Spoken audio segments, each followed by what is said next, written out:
el momento histórico de todas las sociedades, cuando hay un llamado a sentarse todas las representaciones, siempre va a ser, digamos, un momento o una oportunidad de no dejarla desaprovechar o no dejarla pasar.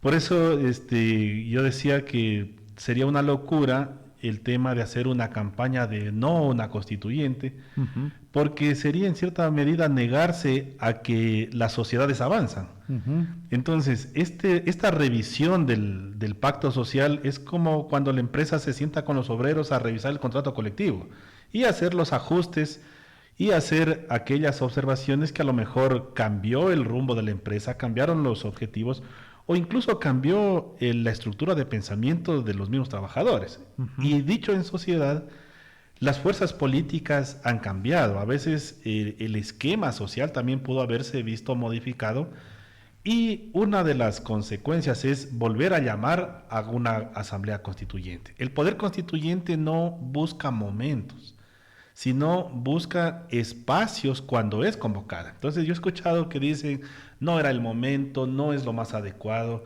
En sí el poder constituyente no busca momentos, Ujú, simplemente busca acudir al llamado cuando es llamado. ujú. Y la Constitución de 2008 daba la facultad de llamar a ese poder constituyente a la Asamblea, a un grupo de ciudadanos organizados que también lo convoquen o al presidente. Pero en este caso, digamos que no habría mayor discusión porque básicamente, a ver, Rafael Correa a través de Luisa González y él mismo manifestó que iba a hacer una constituyente, a hacer cambios en la constitución. Sí, sí, sí. Lo propio dijo Daniel Noboa y ahora acaba de ratificarlo Jaime Nebot. Si los tres líderes de movimientos muy fuertes Los tres están pilares. de acuerdo, están de acuerdo en eso, pues ya no hay donde discusión, ¿no? Va a ganar el sí, yo diría que apoteósicamente, mayoritariamente, respecto de si ir o no a una Sí, constituyente. algo común que todas las fuerzas políticas, sean de donde sea su ideología, coincidían que el Estado necesitaba volverse a sentar a todas las fuerzas y representaciones del país. Ujú. Empresas, estudiantes, universidades, es decir, volver a tener una mesa de todos en la que se vuelva a revisar la estructura. ¿Por qué revisaban la estructura, Carlos? Porque para los unos era una constitución hiperpresidencialista y para los otros era una constitución que ha sido modificada a raíz de las consecuentes consultas populares. Entonces, decía, nosotros tuvimos una constituyente para hacer una constitución en esta mira, pero en el camino se la fue modificando. Ujú. Entonces hay que volver a sentarse. Ahora, No duró 300 años. Como no duró 300 años y... Permítanos antes una comunicación, por favor, doctor. Mil disculpas. Vamos con el 0999 43 40 95. Adelante.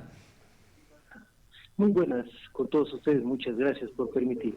Totalmente de acuerdo para que se haga esta consulta y el pueblo apoye. Lo que yo quiero consultar es, si el presidente cuando estaba de campaña como candidato ofrecía un bono, después regresaba al Palacio de Carondelet y lo efectivizaba como presidente, ¿por qué tanto gasta una consulta y no lo hace directo y hagan todos los cambios? Yo no entiendo esa cuestión, cuál es el asunto. Muy amable, muchas gracias. Bueno, cada necesidad tiene su procedimiento.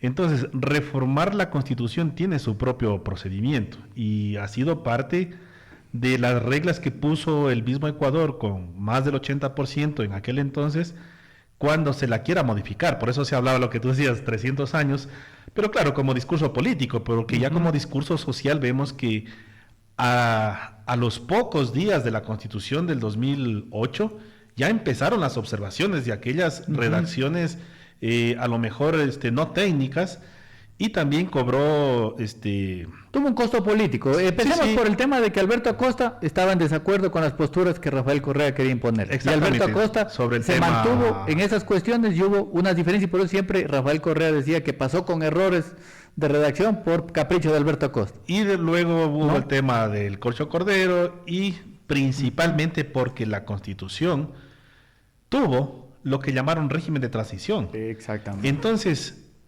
un tiro en el pie, el régimen de transición que no estuvo claro. Y la primera sentencia de la Corte Constitucional es atacando ese régimen de transición, porque tampoco se cumplieron ni los tiempos ni los compromisos que habían. Mira que... María Paula Romo también estuvo presente en eso y ella también fue crítica de algunas cuestiones, ¿recuerda Exactamente. Fueron temas de debate álgido, porque ya en el tema constituyente se está cambiando la estructura, no solamente de los pilares del Estado, se está cambiando la estructura de la forma de comercio, de qué es lo que se va a dedicar el Ecuador a los siguientes años, y qué es comerciable y de qué se encarga el Estado. Y recuerde ahí que había el tema del debate de la comercialización de la educación, de la salud, y también el tema de los derechos de los trabajadores. El tema del mandato minero también cobró mucha fuerza, porque en ese entonces no existía lo que se denominó, o al menos ahí apareció los plenos poderes, como concepto del poder constituyente. Ahora, eso de los plenos poderes se ha desarrollado a lo largo del tiempo y dice que las próximas constituyentes no tengan plenos poderes. Veremos qué pasa. Veremos qué pasa, porque a la final el poder constituyente no puede ser contrastado contra el poder constituido. Entonces, no podríamos contrastar esta nueva, digamos, constituyente contra lo que tenemos. Y ahí perdería vigencia el tema de la regresión de derechos, porque entendemos que la regresión de derechos está condicionada al desarrollo de las leyes orgánicas. Hablemos de temas fundamentales, doctor. Claro. ¿Qué le parece a usted, por ejemplo, la conformación que plantea el presidente Daniel Noboa? A mi juicio, una conformación que dará paso a una concentración centralista, ¿no? Muchos dicen, no, bueno, a nivel de provincias hay quizás un juego más equilibrado, pero si uno ve una composición de más del 25% de asambleístas nacionales y sabe que generalmente quienes encabezan esas listas son gente de Quito y Guayaquil, básicamente tendremos otra constitución que entre Guayas y Pichincha se defina la suerte del país. Es previsible eso, porque ya el presidente se dictó primero dictó la fusión de los ministerios, ya como un concepto, digamos, no desconcentrado, sino concentrado. Luego dictó la reorganización de la función ejecutiva a nivel de provincias, ya no a nivel de regiones. Entonces, esos conceptos de la división del Estado para administrarlo también está reflejado en la división del Estado para representarlo. Y si nosotros hoy tenemos 4 legisladores por Loja, el Guayas tiene cerca de 20 y tantos, estamos hablando de un número casi 4 o 5 veces. Hoy, con la supuesta disminución del número de constituyentes, Guayas tiene 10, Loja tiene 2, igual las 5 veces se mantiene. Entonces, muchas veces dice, el problema está que hay muchos asambleístas. No es así. El problema está que se sigue pensando en las relaciones de poder. Exactamente, en el Estado unitario, en donde más representación tienen las ciudades, tanto de Quito y Guayaquil, que son polos. Ahora el problema es de que se pongan candidatos buenos, ¿no? Pero eso ya depende de cada partido. El asunto también, doctor Jerónimo, es el hecho de tener poca representación, ¿no? Porque dos, para que vayan a decir también las necesidades que tiene la provincia de Loja, porque fíjese que todos hablan no a su conveniencia. En Quito dicen, no, pero es que acá es que tenemos que reformar la Constitución y todo. Y obviamente las provincias que más se han beneficiado han sido las provincias grandes. A nosotros las provincias pequeñas nos han dejado de lado, y nos han dejado de lado por muchísimos años. Entonces, creo yo que ahora sí hace falta de que se tome la batuta de esto, pues sí que las personas que vayan a redactar la Constitución, que vayan en representación de Loja, sí hagan sentir de verdad ese pedido que tenemos los lojanos de que el gobierno por fin nos eche una mirada a nosotros. A ver, es que ahí hay un problema más grande. Primero, porque el sistema democrático está distribuido por partidos y partidos que representan ideas. Y volvemos a lo mismo, hay movimientos que tienen ideas centralistas. Entonces, el representante o la persona que termina siendo elegida por un territorio no representa en sí al territorio, representa al partido o a la estructura de esa idea. Y nosotros, si vamos a un tema constituyente, tendríamos también que redefinir los conceptos, porque en la Asamblea Constituyente no se va a pensar los derechos solamente de las provincias, sino se va a pensar el esquema macro del Estado. Recuerde que uno de los temas que siguen siendo debate es la propiedad de los minerales que están en el subsuelo. Y ese es uno de los debates en cuanto a las consultas previas. Porque dice, es que si está debajo de la provincia de Loja, solo la provincia de Loja tiene que pronunciarse.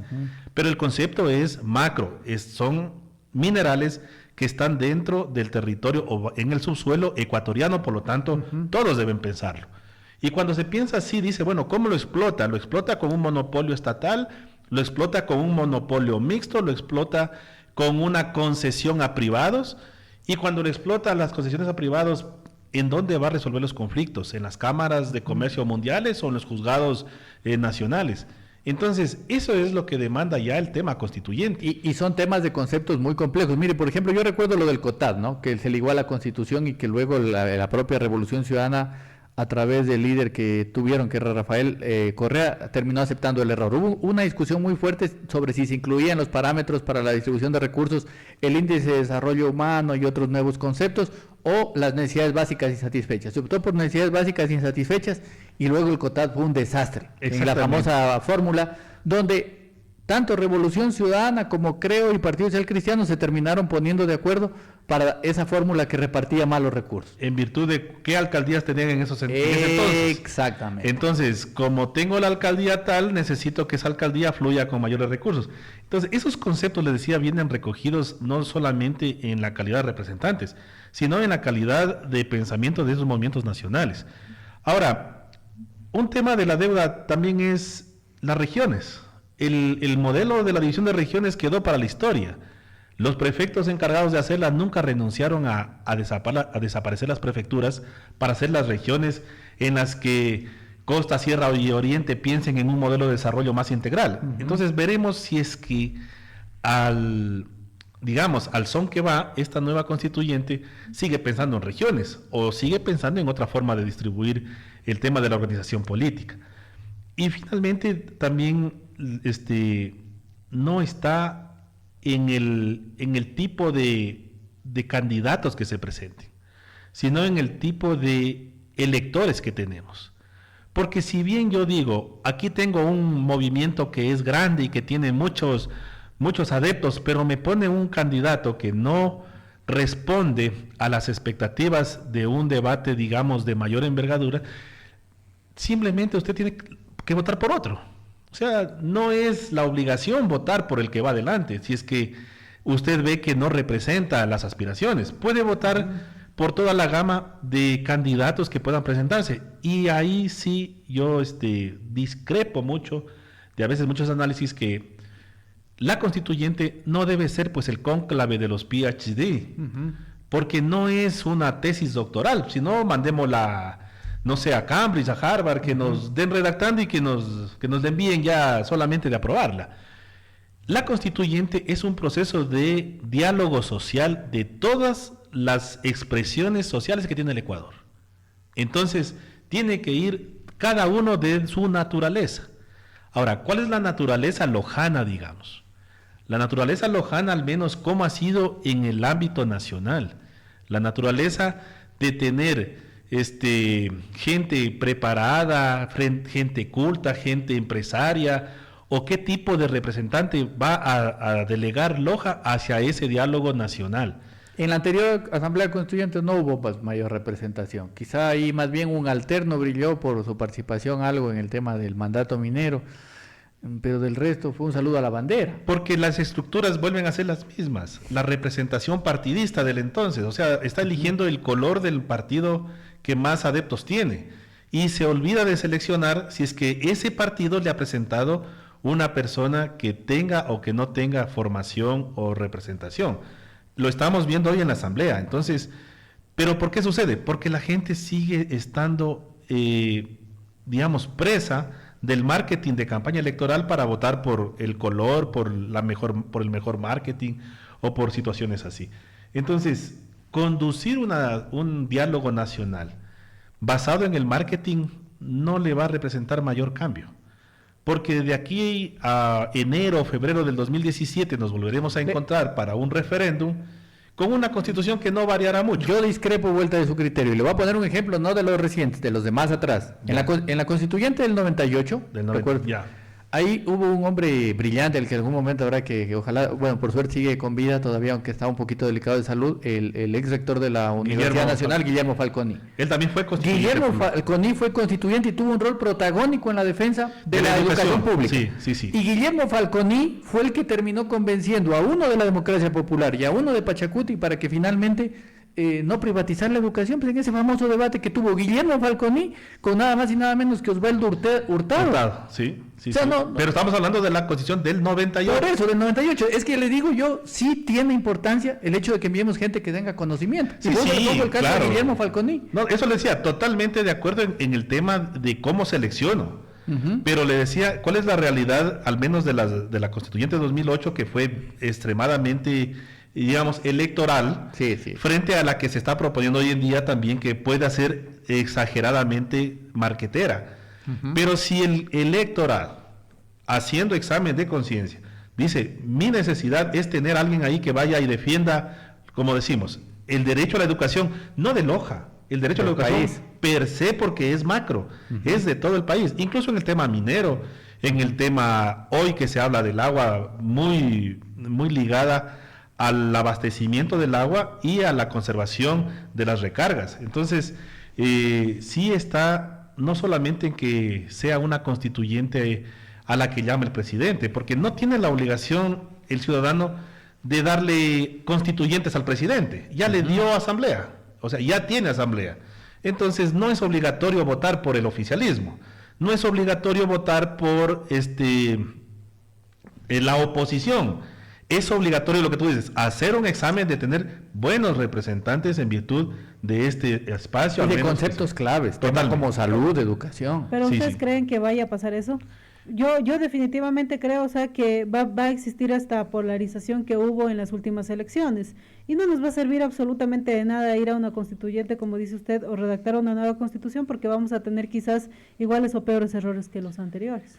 Es que de eso se trata el tema del diálogo social, o sea, de estar todos. Por eso le decía, no se trata de generar una tesis doctoral para que solo vayan extremadamente académicos, ni se trata tampoco de hacerse un panfleto para que vaya el que avance a entrar en el portazo. Pero las reglas que están establecidas en el estatuto, primero hay un desequilibrio en cuanto a las ciudades que son muy centralistas.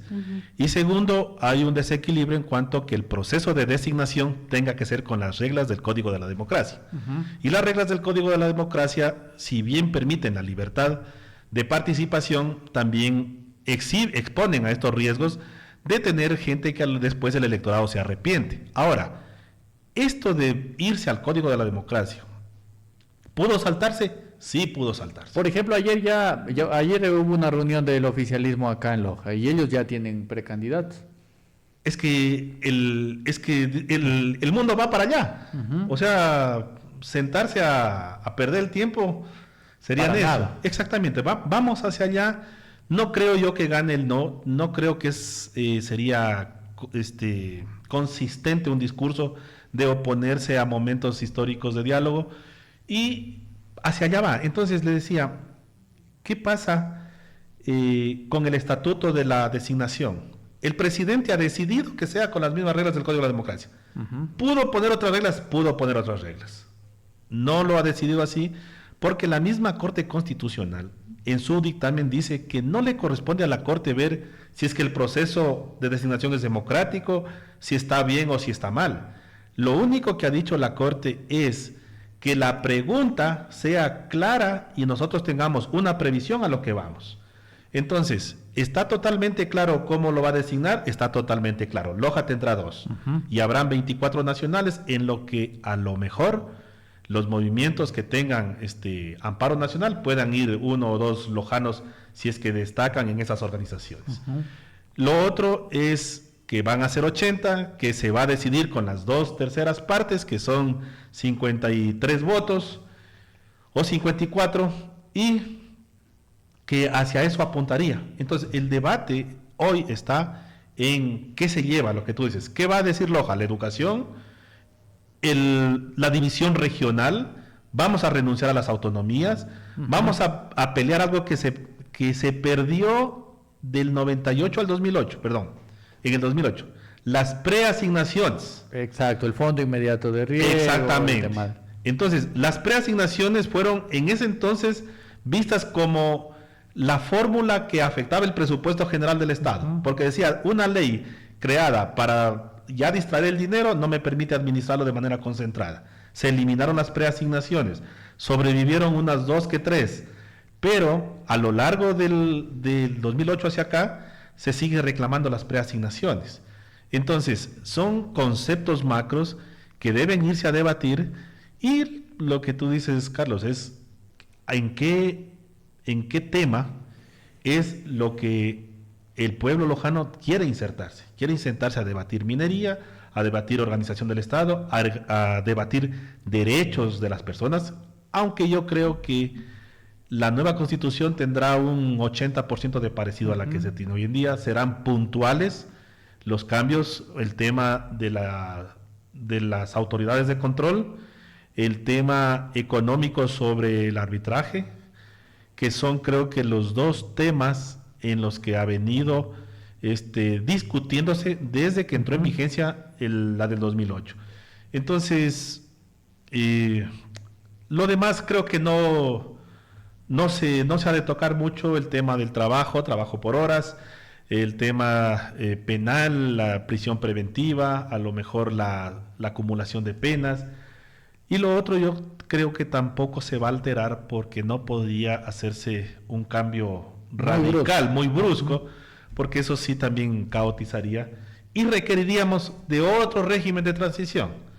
Y ese otro régimen de transición sería un mixto y entre lo que hay y lo que vendrá, y a veces lo que sucedió ahora es enredarse en ese régimen de transición que nunca terminó de finiquitarse. Claro, lo que uno no quisiera es que se cumpla aquel viejo adagio, ¿no es cierto?, que es en política, de que cambie todo para que todo siga igual, ¿no? Exactamente. No quisiéramos que suceda eso, pero obviamente si no hay estas líneas de estructura del Estado, de si vamos a mantener o no la regionalización y otras cuestiones, que dicho sea de paso, acá a nivel local se la tomó alguien, pero en realidad algún día yo hablaba con Alberto Acosta y él me decía que ellos tomaron en la tesis de la regionalización de una tesis que hizo el Instituto Geofísico Militar allá por los 70. No es más, me lo envió a ese documento y efectivamente parece que por ahí hay una obra acá a nivel local casi que copia y calca de esa tesis, ¿no? Pero básicamente él me decía, no, esta tesis que nosotros tomamos viene de una tesis que hicieron estos ciudadanos del Instituto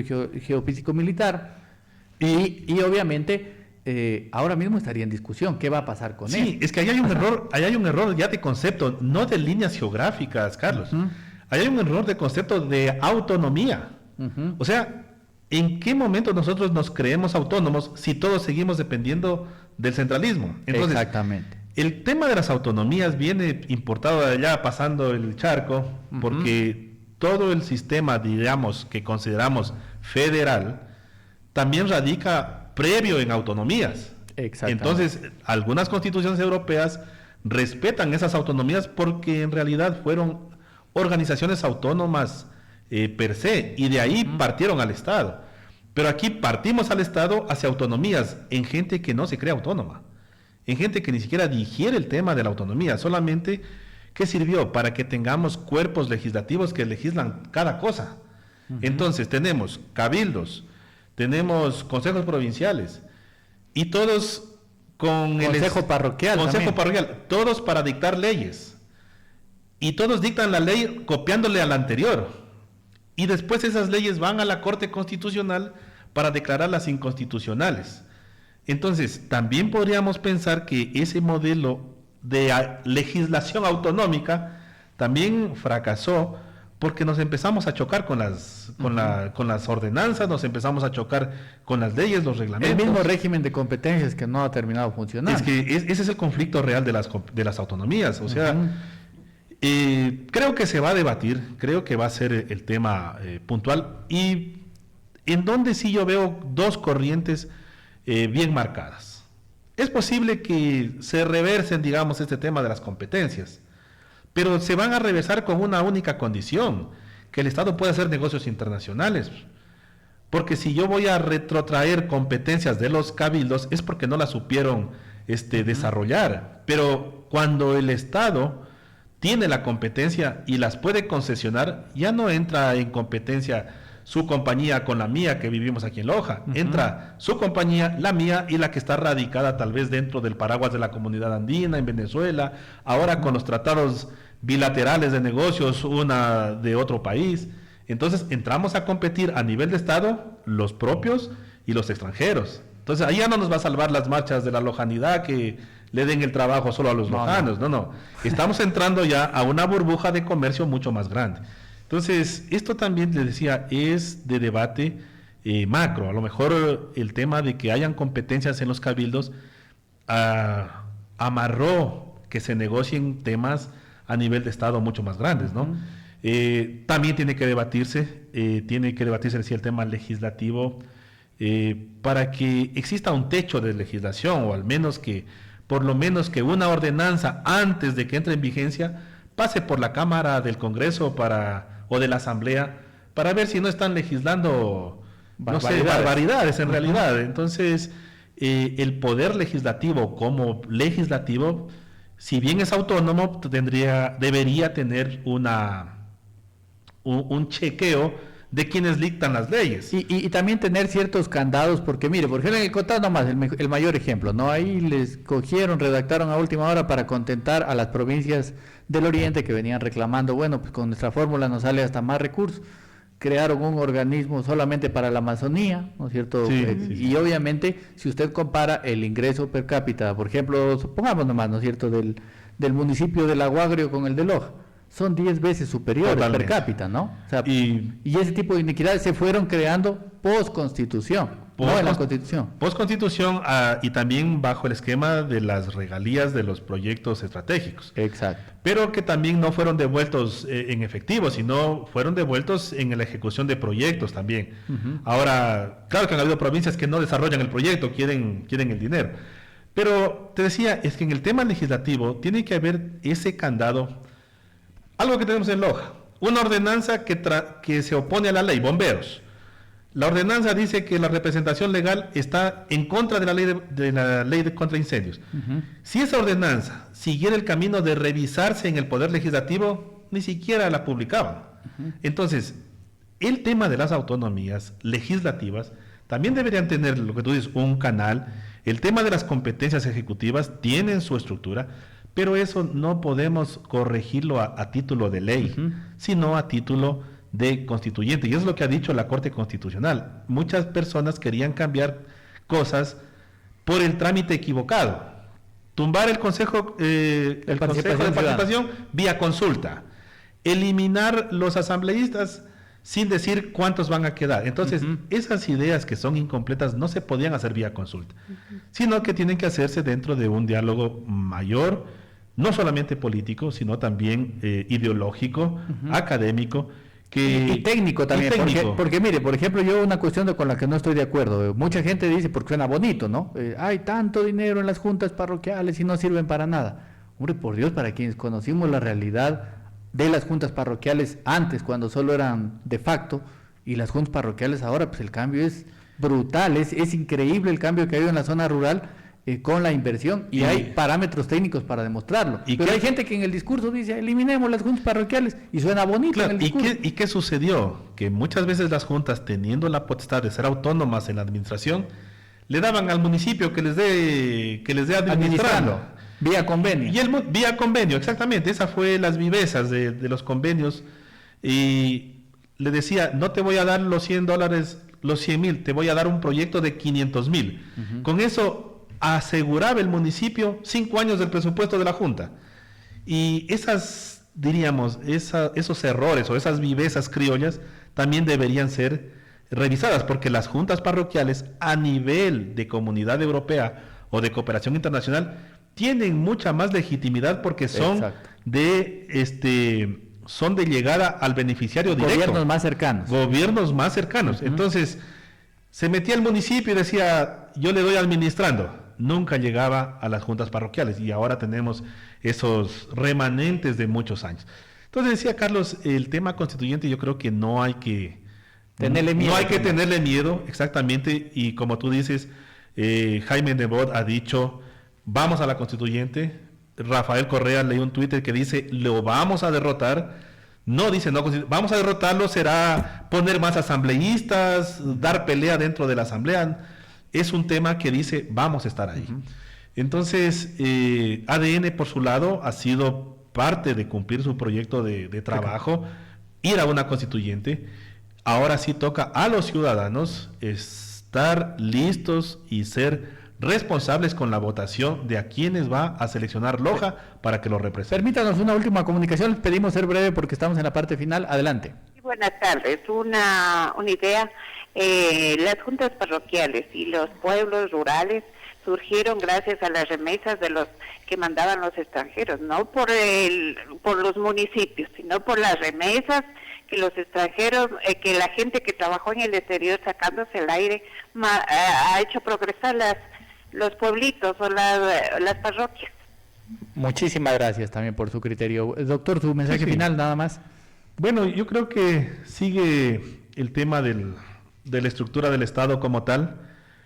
Hay una gama de modelos estatistas, hay una gama de modelos en el mundo que rigen dinámicas, pero hoy en día el Ecuador no puede negarse a la realidad del crecimiento de la China, de las alianzas con Rusia, del posicionamiento geopolítico con los Estados Unidos, incluso del mismo Perú.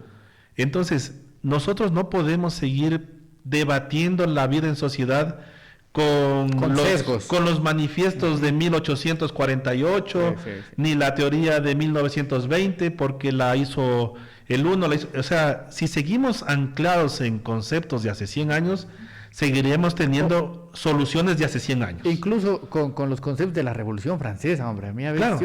yo sí me quedo pensando a veces cuando todavía hablan de los conceptos de Montesquieu, digo, hombre, son 3 siglos, por Dios, el mundo ha cambiado tantísimo y veamos que los países que se han progresado, que básicamente se han dado el trabajo de repensar a sus sociedades. Son los cimientos de la vida en sociedad, el respeto y la independencia de las funciones. Pero eso no significa que nosotros tengamos que retrotraernos a cómo vivían en ese entonces. Exactamente. Sino de incorporar incluso el avance tecnológico y el avance de la informática en estos esquemas. Por ejemplo, puntualmente, la educación.